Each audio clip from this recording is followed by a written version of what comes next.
नरक परे गुरु शिष्य समेता। वो गुरु भी नरक में जाएगा और उसके जो चेले होंगे वो भी नरक में जाएंगे। ये दोनों ही नरक में जाएंगे। तो कहते हैं कड़िहार वही जीवन कहाँ तारे, अक्षर बिन जीव नरक ही डारे। बिना उस अक्षर के भेद के वो नरक में ही डालेगा। जो गुरु दगा शिष्य कहाँ देता, नरक परे गुरु शिष्य समेता। अक्षर बिन गुरु आरती करई, धर्म राय के फंदा परई। जो लोग गुरु अपनी आरतियां करवाते हैं और अक्षर का उनको ABCD भी नहीं पता होता कि अक्षर क्या चीज है। कोई श्वासों में सोहंग शब्द दे देता है, कोई श्वासों में ओम सोम शब्द दे देता है। इनको तो शब्द और अक्षर में भी फर्क नहीं पता। एक दूसरी क्लास का बच्चा भी बता देगा कि अक्षर किसे कहते हैं और शब्द किसे कहते हैं। लेकिन ये जो नकली कड़िहार बन के बैठे हैं, इनको अक्षर और शब्द में ही भेद नहीं पता। तो कहते हैं साहेब, अक्षर बिन गुरु आरती करई, धर्म राय के फंदा परई। इतना भेद न जानत प्राणी, पेट के कारण ज्ञान बखानी। कहते हैं ये भेद नहीं जानते ये लोग, केवल मान बढ़ाई और पेट की खातिर ये गुरु बन के बैठ जाते हैं। ये मेहनत नहीं करते, ये भक्तों के पैसों से ऐश करते हैं। और ऐसी ऐश करते हैं कि आप एक नजर उठा के देख लो, किसी भी बाबे के पास 50 लाख से कम की गाड़ी नहीं है। ऐसा कोई बाबा नहीं जो बिना AC के सोता है। लैट्रिन बाथरूम तक में AC लगा रखे हैं इन लोगों ने। करोड़ों करोड़ों रुपए की बिल्डिंगों में रहते हैं ये लोग, केवल और केवल शिष्यों की गाड़ी कमाई का शोषण करके, दोहन करके। तो कहते हैं इतना भेद न जानत प्राणी, पेट के कारण ज्ञान बखानी।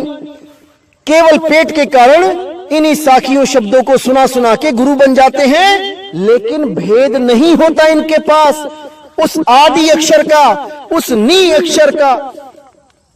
जैसे ठनिया, यहां पे ठगिया होगा, जैसे ठगिया करे ठगिहारी, जैसे जानहू सो कड़िहारी। यहां जैसे की जगह वैसे होगा।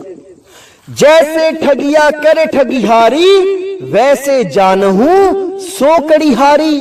अक्षर की परिचय नहीं पावे, आप ही आप जो गुरु कहावे।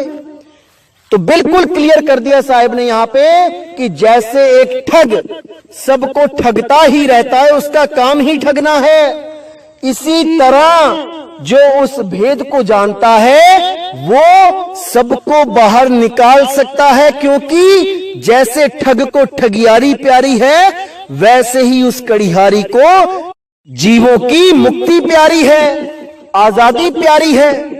वो नहीं चाहता कि कोई मुझे गुरु कहे, वो नहीं चाहता कोई मुझे पैसा चढ़ाए, वो नहीं चाहता मेरी कोई आरती होए, पूजा होए।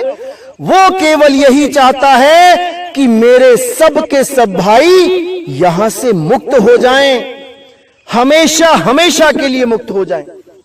तो कहते हैं अक्षर की परिचय नहीं पावे, आप ही आप जो गुरु कहावे।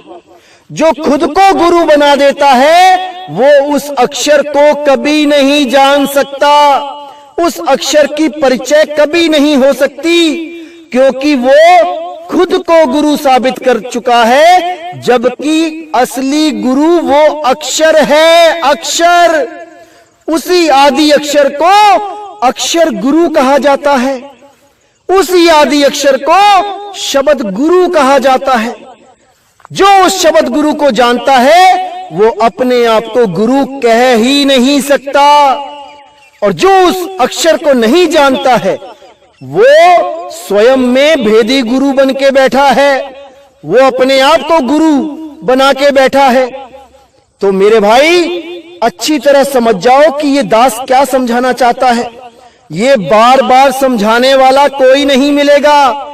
अभी अच्छी तरह समझ लो ताकि तुम्हारा ये जीवन सफल हो सके। हमेशा हमेशा के लिए इस काल के जाल से आप बाहर निकल सको। मेरी बस यही तमन्ना है, यही इच्छा है। तो आज का सत्संग मैं यही समाप्त करता हूं, और मैं पूरी उम्मीद करता हूं कि आप सब मेरे भाई अब जाग चुके हैं। अब मैं बेफिक्र हो सकता हूं कि कोई भी मेरा भाई जो भी मुझे सुन रहे हैं, अब इनको कोई भी काल का दूत भ्रमित नहीं कर सकता। जैसा कि मैंने बताया कि पहले इनके YouTube चैनल में ये देखो कि इन्होंने वीडियो अपलोड कब करी है, उसी से आप अंदाजा लगा लेंगे कि ये लोग आपके साथ कैसे धोखा कर रहे हैं। मैंने तो यहां तक YouTube चैनल देखे जो 2019 में अपलोड कर रहे हैं कि ये सत्संग 2014 का है और उसमें सार शब्द निज नाम की बातें बताई जा रही हैं। ऐसे चालाक लोग हैं कि क्या बताऊं। लेकिन मेरे भाई, आप मूर्ख नहीं हो कि कोई भी ऐरा गैरा आके आपको मूर्ख बना जाए। अपने ज्ञान की तलवारें, अपनी विवेक की तलवारें निकाल के रखो मेरे भाइयों। ये समय मूर्ख बनने का नहीं है, ये समय जागने का है, जागने का। तो बिल्कुल परफेक्ट हो जाओ ताकि कोई भी आपको गलत रास्ता ना दिखा पाए। आपने जागना है मेरे भाई, जागना है। बहुत सो लिए, अब नहीं, अब नहीं। तो इसी के साथ मैं आज का सत्संग समाप्त करता हूं और मालिक से यही अरदास करता हूं कि आप सब मेरे भाई अच्छी तरह ज्ञान को समझ जाओ, अच्छी तरह उस बंदी छोड़ के सच्चे नाम को समझ जाओ, क्योंकि ये बूझने वाली बातें हैं, ये रटने वाली बातें नहीं है कि कोई मंत्र दे दिया और रटने लगे। सत्य नाम है सार, बूझो संत विवेक करी, उतरो भव जल पार, सतगुरु का उपदेश यही। बूझो यानी उसको बूझो, उसको जानो, उसको समझो, तब बात बनेगी मेरे भाई, तब बात बनेगी।